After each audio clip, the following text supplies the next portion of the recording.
You filmed the same reel 4 times today. You've watched it back, cringed and deleted it. Maybe you didn't even get that far. Maybe you just opened the camera and looked at yourself and thought, nope, and put the phone back down. I know this feeling all too well.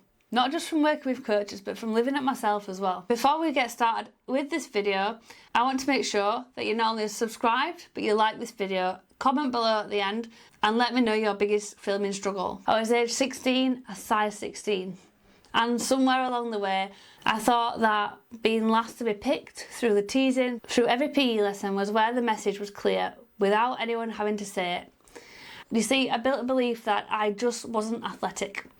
That wasn't for someone like me, and nobody had to tell me that directly. The belief lived in me for years, and that same kind of embedded belief, the one that built from other people's actions, not the words, is what keeps coaches off camera. This is the film, delete, refilm cycle, and it's costing you more than you think. So what's actually going on? See, I tend to find it's not a confidence problem, it's a system problem. When you have no plan, the bar keeps moving every single take. Nothing is ever good enough, because good enough doesn't have a definition. You're comparing your raw, unedited footage to someone else's finished, polished reel, which when you think about it is kind of crazy. You're filming during or after training when your head is somewhere else entirely, or after a long day in the office doing check-ins. And every take starts from zero because there's nothing actually underneath it. No structure, no framework, just you, a phone and a blank wall. Here's the thing. I posted 329 YouTube videos before one generated a single inquiry. Not because the content was bad, because I had no system. I was just showing up and hoping for the best. Now let's talk about perfectionism, the biggest thing that keeps coaches stuck. Because this is the one that nobody is actually honest about. Perfectionism is not high standards. Perfectionism is actually self-sabotage dressed up as standards. My brain works a million miles an hour. I can find 17 ways something could be better before I've even watched it back. Left unchecked, that becomes paralysis.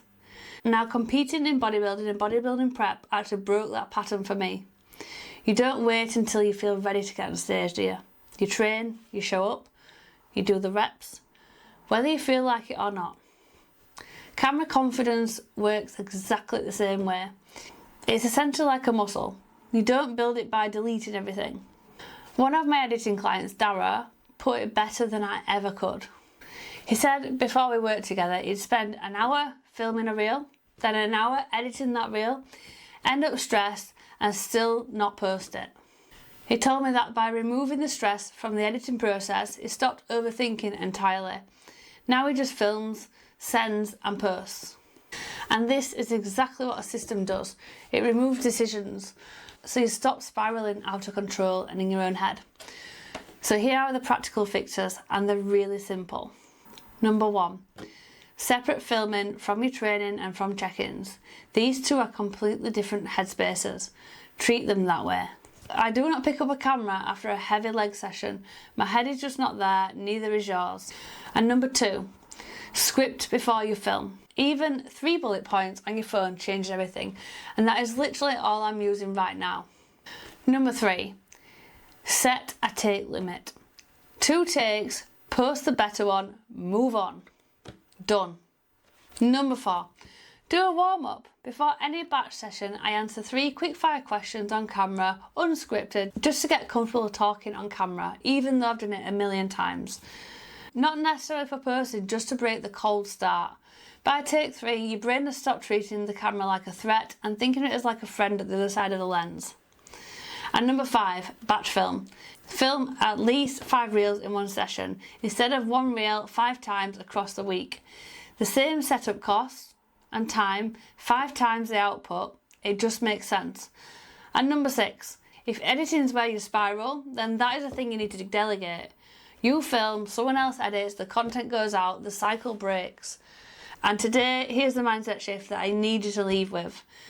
I won a British Natural Bodybuilding Championship in 2021 after losing 23 kilograms. The same person who spent years believing that wasn't for someone like her, who wasn't athletic, who was picked last at PE or not at all.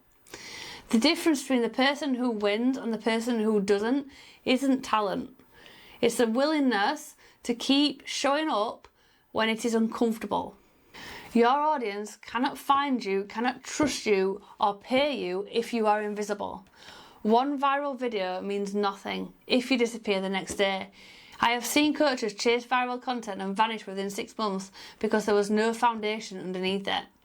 Consistency is the competitive advantage that most coaches are actually ignoring, and because it's not glamorous, they don't do it.